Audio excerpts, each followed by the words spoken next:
Acids, basis and salts के अंदर बेटा आज हम लोग देखेंगे कि सोडियम हाइड्रोक्साइड्स को किस तरीके से जो है वो क्लोरएल्कली प्रोसेस से प्रिपेयर किया जाता है, कौन कौन से बाई प्रोडक्ट्स जो है वो क्लोरएल्कली प्रोसेस में रहते हैं और क्या उनके जो है वो यूजेस हैं, सब कुछ जो है वो इसी लेक्चर में देखने वाले हैं। पेन कॉपी निकाल लीजिए बेटा जी, सारा लेक्चर जो है वो हम लोग नोट करेंगे। सबसे पहले प्रिपरेशन ऑफ NaOH के अंदर, जिसको हम लोग सोडियम का हाइड्रोक्साइड जो है वो बोल देते हैं, उसके लिए आपको एक टर्म अंडरस्टैंड करनी बहुत जरूरी है, that is a brine solution.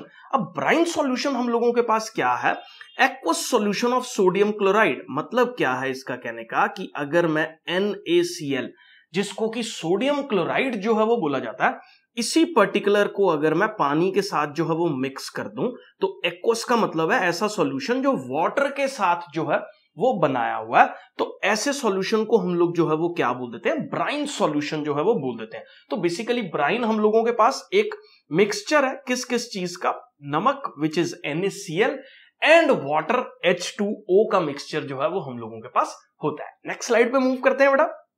तो क्लोरएल्कली प्रोसेस के अंदर किस तरीके से जो है वो NaOH का प्रिपरेशन किया जाता है, सबसे पहले आप यहां पे अंडरस्टैंड करो कि जब इलेक्ट्रिसिटी जो है वो पास होती है किसके अंदर से, वही जो ब्राइन सॉल्यूशन अभी हम लोगों ने प्रिपेयर किया, तो हम लोगों के पास जो है इलेक्ट्रिसिटी के पास करने से सोडियम क्लोराइड, सोडियम हाइड्रोक्साइड जो है वो फॉर्म होता है, जिसके साथ साथ हम लोगों के पास हाइड्रोजन गैस और क्लोरीन गैस का फॉर्मेशन जो है वो होता है। तो यहां पे बेसिकली आप इसको ऐसे अंडरस्टैंड करो कि ये जो ब्राइन सॉल्यूशन था मेरे पास, जिसको मैंने जो है वो NaCl को वाटर के साथ मिक्स करके जो है वो फॉर्म किया था, इसके अंदर से अगर मैं इलेक्ट्रिसिटी पास कर रहा हूं तो हम लोगों के पास एक तो NaOH फॉर्म हो रहा है, साथ में हाइड्रोजन फॉर्म हो रहा है और साथ में जो है वो क्लोरीन भी फॉर्म हो रही है। तो इन तीनों का फॉर्मेशन हम लोगों के पास क्लोरएल्कली प्रोसेस के अंदर जो है वो होता है। आई होप बेटा जी ये क्लियर है। नेक्स्ट स्लाइड में हम लोग मूव कर रहे हैं। तो यहां पे देख लो कि NaCl ये बैलेंस्ड करके रिएक्शन लिखी हुई है। यहां पे आप पेपर के अंदर जो है वो इलेक्ट्रिसिटी भी जो है वो मेंशन कर सकते हो। इलेक्ट्रिसिटी जो है वो पास की, NaOH बना, हाइड्रोजन बनी और क्लोरीन जो है वो बन गई। दो मेन पॉइंट्स यहां पे क्या अंडरस्टैंड करने हैं आपको बेटा जी, ये जो क्लोरीन गैस यहां पे फॉर्म हो रही है, क्योंकि ये गैस है, ये कहां पे रिलीज होती है, ये एनोड पे रिलीज होती है, और जो ये हाइड्रोजन हम लोगों के पास फॉर्म हो रही है, ये कहां पे रिलीज होती है, ये रिलीज होती है कैथोड पे। अब ये एनोड और कैथोड क्या है, क्योंकि देखो बेटा इलेक्ट्रिसिटी पास करने के लिए इलेक्ट्रिक सर्किट्स जो है वो कंप्लीट होने बड़े जरूरी है। तो जब हम लोग NaCl के अंदर से इलेक्ट्रिसिटी पास करते हैं तो एक टर्मिनल जो है, जिस सर्किट के अंदर से हम लोग इलेक्ट्रिक आर्क पास कर रहे हैं, वो पॉजिटिव टर्मिनल बैटरी से कनेक्ट होता है, एक negative terminal of the battery से जो है वो कनेक्ट रहता है। एक को कैथोड बोल रहे हैं, एक को एनोड बोल रहे हैं। जो हमारे पास क्लोरीन का ऐसा है वो हम लोगों के पास कहां रिलीज हो रही है, एनोड पे रिलीज हो रही है। आगे मैं डायग्राम के साथ इसको सारा एक्सप्लेन कर रहा हूं। और जो दूसरा पॉइंट आपको अपने दिमाग में बिठाना है, जो हाइड्रोजन गैस है हम लोगों के पास, जो H2 है, वो कहां पे रिलीज हो रही है, कैथोड पे जो है वो हम लोगों के पास रिलीज हो रही है। आई होप बेटा जी ये क्लियर है। नेक्स्ट हम लोग बात करेंगे कि ये किस तरीके से जो है वो यहां पे हम लोगों के पास रहता है।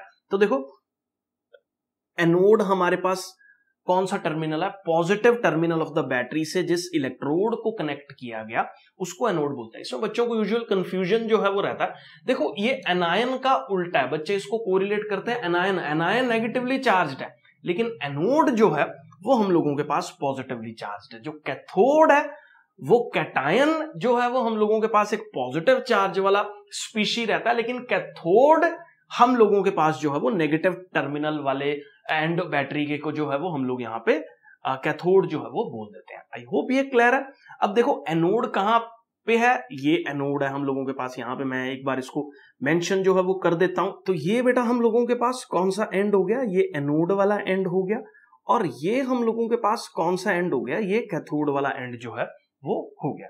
अब यहाँ पे देखो एनोड वाली जगह पे हम लोगों के पास कौन सी गैस जो है वो रिलीज हो रही है, यहाँ पे क्लोरीन गैस रिलीज हो रही है, और कैथोड वाली पोर्शन के अंदर हम लोगों के पास कौन सी गैस रिलीज हो रही है, हाइड्रोजन गैस जो है वो रिलीज हो रही है। अब देखो इसमें हम लोग करते क्या है बेटा, हम लोग एक साइड से जो है वो ब्राइन सॉल्यूशन को डाल रहे हैं।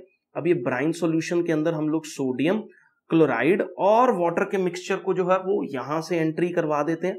अब ये मिक्सचर जो है, यहां पे बीच में एक मेम्ब्रेन है जिससे आयंस और कैटायंस और चार्जेस जो है वो इजीली फ्लो कर जाते हैं। ये हम लोगों के पास एक मेम्ब्रेन है, इस मेम्ब्रेन के थ्रू इजीली आयंस का मूवमेंट जो है वो हो रहा है।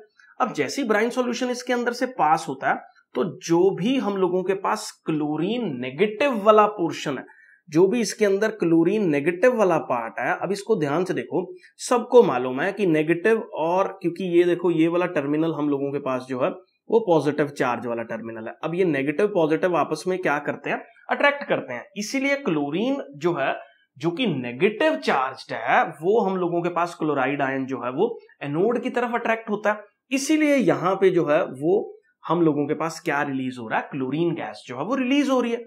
सिमिलरली जो सॉल्यूशन के अंदर या वाटर के अंदर H पॉजिटिव प्रेजेंट थे वो हम लोगों के पास नेगेटिव टर्मिनल की तरफ जो है वो अट्रैक्टेड फील कर रहे हैं। इसीलिए यहां पे जो है वो हम लोगों के पास कैथोड वाले पोर्शन में हाइड्रोजन गैस का रिलीज जो है वो हो रहा है। अब जो बचे हुए हम लोगों के पास आयंस है जिसके अंदर Na पॉजिटिव और OH नेगेटिव जो है ये आपस में कंबाइन करके हमारे पास NaOH बना देते हैं, और बाकी क्लोरीन आयन जो था या क्लोराइड आयन जो था वो यहां पे क्लोरीन गैस में फॉर्म हो गया, और H पॉजिटिव जो थे उन्होंने अपने आप को जो है वो हाइड्रोजन के अंदर चेंज कर लिया। तो इस तरीके से ब्राइन सॉल्यूशन के अंदर से जो है वो इलेक्ट्रिसिटी पास की जाती है। बीच में हमने मेम्ब्रेन जो है वो लगा रखा है।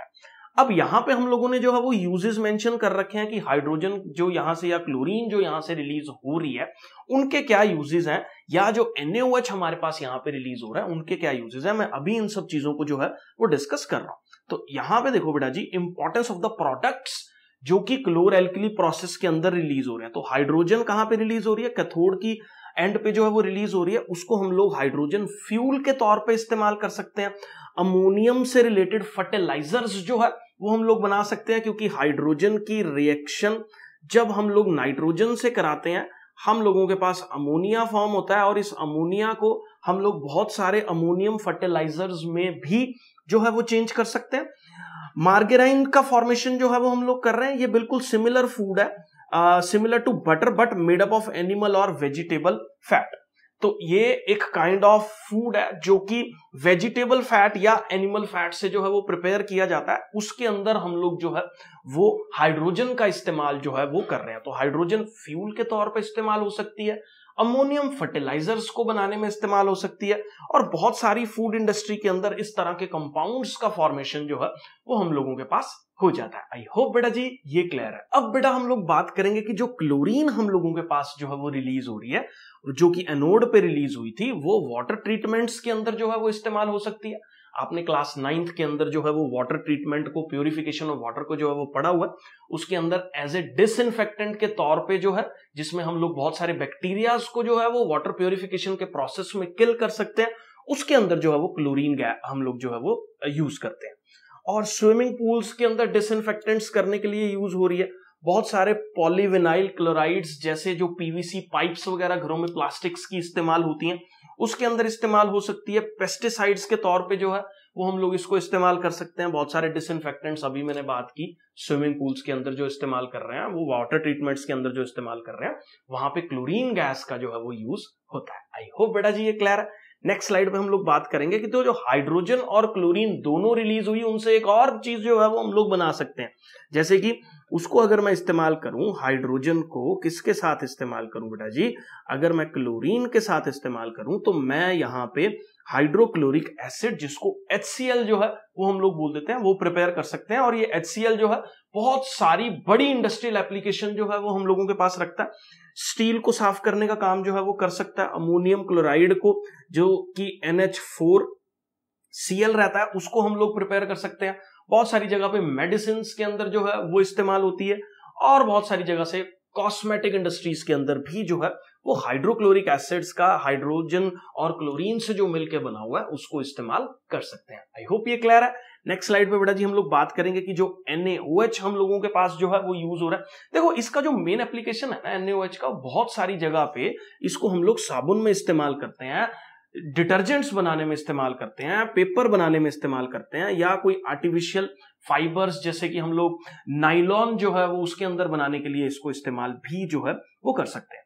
दूसरा देखो इसकी साबुन वाली टेंडेंसी है, तो ये डीग्रीस करने का काम जो है वो भी हम लोगों के पास जो है वो करता है। NaOH बेस होने की वजह से डी ग्रीसिंग के तौर पे, मेटल्स को साफ करने के तौर पे जो है वो इस्तेमाल किया जा सकता है। NaOH की एक बहुत ज्यादा बड़ी इंडस्ट्रियल और एप्लीकेशन है कि अगर NaOH को हम लोग जो है वो क्लोरीन से रिएक्ट करवाएं तो हम लोगों के पास इस NaOH का एक ब्लीचिंग एक्शन रहता है। ब्लीच का मतलब होता है डाइज के कलर को ऑक्सीडाइज करके किसी और के अंदर जो है वो चेंज कर देना या उसके रंग को जो है वो उड़ा देना। ठीक है, तो NaOH जो है जब हम लोग क्लोरीन से इस्तेमाल कर रहे हैं तो इसका एक ब्लीचिंग एक्शन रहता है जिसके अंदर ये नेसेंट ऑक्सीजन मतलब ऑक्सीजन का एक एटम रिलीज करता है और ये एटम्स जो हैं वो डाइज वगैरह के साथ कंबाइन करके उसको क्या कर देते हैं, कलरलेस जो है वो कर देते हैं। तो ये हम लोगों के पास ब्लीचिंग एक्शन हो गया। तो ब्लीचिंग एक्शन के तौर पे भी जो है वो हम लोग NaOH को क्लोरीन से रिएक्ट करवा के जो है वो इस्तेमाल कर सकते हैं। आई होप बेटा जी ये क्लियर है। आज के लेक्चर में बेटा हम लोग यही डिस्कस करेंगे। नेक्स्ट लेक्चर्स में बाकी वीडियोस जो है वो आती रहेंगी। Stay tuned, stay connected.